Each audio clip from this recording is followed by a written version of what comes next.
He was sweet. I gave him to God. The most chilling words I've ever heard, spoken by 40-year-old Ruth, who is an Amish mother. Just on August 23rd in Ohio, Ruth and her family took a little trip to the lake. Now, while they were there, Ruth and her husband decided to get in the water and do what she was calling tests of faith. Apparently, early that morning, Ruth and her husband felt that they had been instructed by God to jump into the lake. After their supposed tests of faith were done, Ruth's husband went back by himself, apparently just absolutely distraught over how his original test of faith had gone. Her husband said that he had failed his test of faith, and while trying to redo it, he actually drowned and lost his life.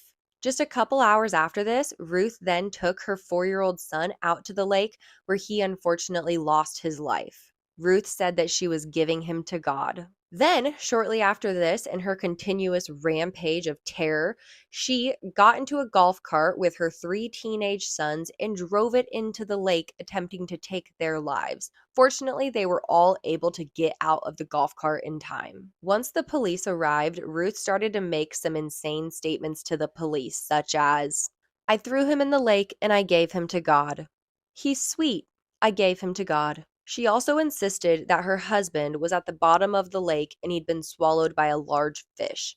God had told her so. She continuously said that divers need to get to the bottom of the lake and find her husband and a large fish.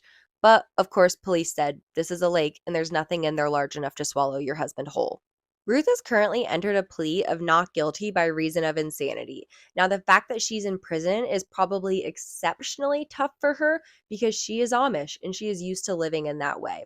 And with that being said, the Amish community did come out and say that what she did is not representative of their teachings or their lifestyles at all, obviously. Comment below and let me know if you guys think this sounds like a legitimate insanity plea. I'm not sure. I need way more information. If this story ever actually goes to court, there is going to be so much that comes out about this.